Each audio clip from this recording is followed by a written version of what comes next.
What's up, friends? Welcome to my channel. I'm so glad you guys are here. Today we will be discussing a question I get often, which is why I chose to go the PA route opposed to going the MD route. This was a very personal decision to make. It took a lot of time for me to really figure out what I wanted for myself.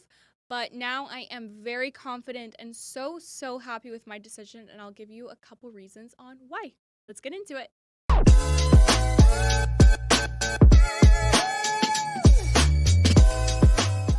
So first of many reasons is the lifestyle balance that the PA profession can offer to me, which would be harder to have pursuing the MD route. For those who don't know me, I've always been a very multifaceted woman. I've always been very interested in other businesses, real estate, etc. I want to have my own med spa in the future as well. These were things that I wanted to also do on the side in addition to my career. As a woman who wants to have a big family and really values family in the future, I want to have multiple kids and I want to be able to raise them myself, be involved myself, and not be depending on a nanny to raise my children. This became a big factor.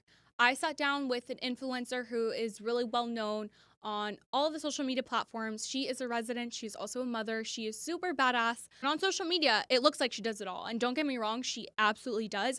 But something really important she taught me was that pursuing any career, the more demanding the career, you have to accept that there just is no balance. Of course, the time you have with your family, you make the best of it, but at the end of the day, something has to give and sacrifices have to be made. Time has to be given up from one thing to be given to another thing. And yes, time management and prioritizing certain things allow you to use that time to the best of your ability. But at the end of the day, if you are in a residency program or in a demanding career that you are constantly on call and working late nights, working 100 to 120 hours a week, which is not abnormal for residents, right? On paper, they can work 80 hours a week, but you still have to go home and you still have to study and you still have to do all these things. The time it takes to pour into your career takes away from other things in your life. And I always grew up believing that, yes, I could do it all and I was going to have it all, but she really instilled in me that, hey, it looks like this on social media, but something has to give. I wasn't willing to give up that time with my family or my kids or other business opportunities that I wanted to have in addition to my career in the future.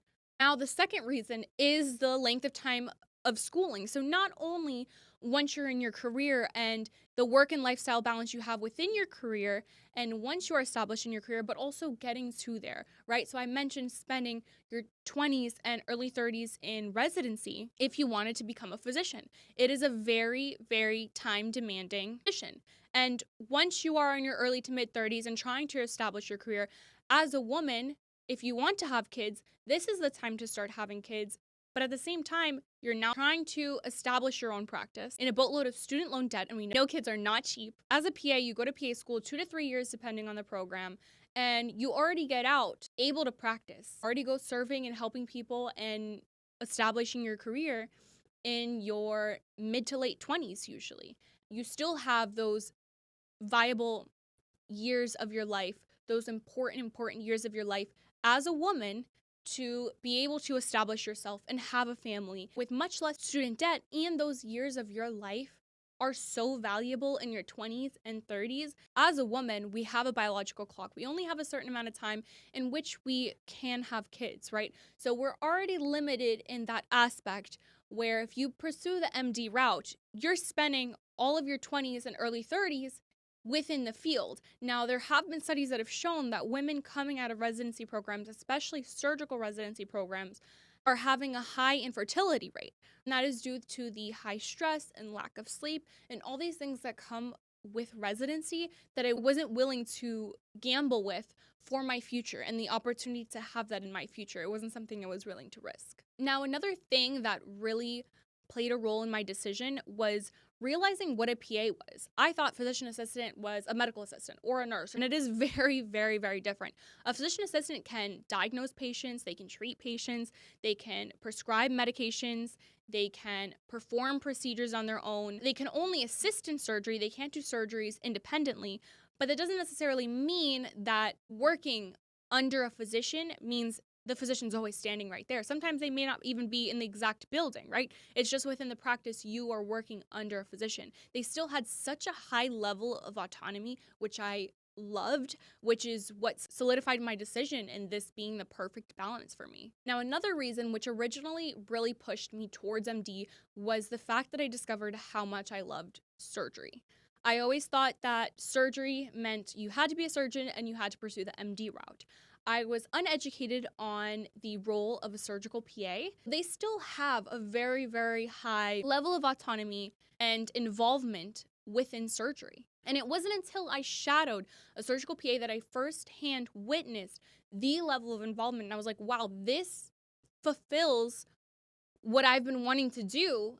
And it also gives me the option to do everything else I want to do. Being a surgical PA with still a super high autonomy was what I truly wanted for myself, right? Full autonomy, being an MD, comes with full freedom, which is great, but comes also with responsibility. And that's where malpractice comes in, and that's where all these things that I didn't really want to deal with also come into play. I felt very, very comfortable seeing myself as a surgical PA opposed to being the surgeon because the balance was ideal. Now, another reason why I chose the PA route was the lateral mobility within the PA profession. As an MD and as a physician, you do your residency in a specialty, and that is the specialty you practice in for the rest of your career, for the rest of your life, right? Now, can MDs switch specialties? Yes, they can. But they have to go back to residency and complete residency again, go through those grueling hours and shit pay for years to be able to practice into a different specialty. Even in high school, this would give me anxiety thinking of, oh my gosh, what specialty am I going to go into? Because that's what I'm going to have to practice for the rest of my life. It was stressful. As a PA, you have that lateral mobility. Once you get out of school for 2 to 3 years, you can go into whatever specialty you want. Let's say I want to do plastics and recon for 5 years, and then I want to go into cardiac for 3 years. I have that ability to do so, which was really comforting to me. Although I do know what specialties I enjoy and what specialties I don't enjoy as much, it still took off this pressure that I needed to commit to only one specialty for the rest of my life.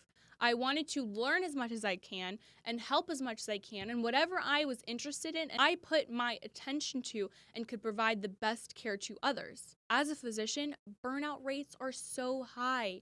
Longevity in the PA field is much greater than as an MD.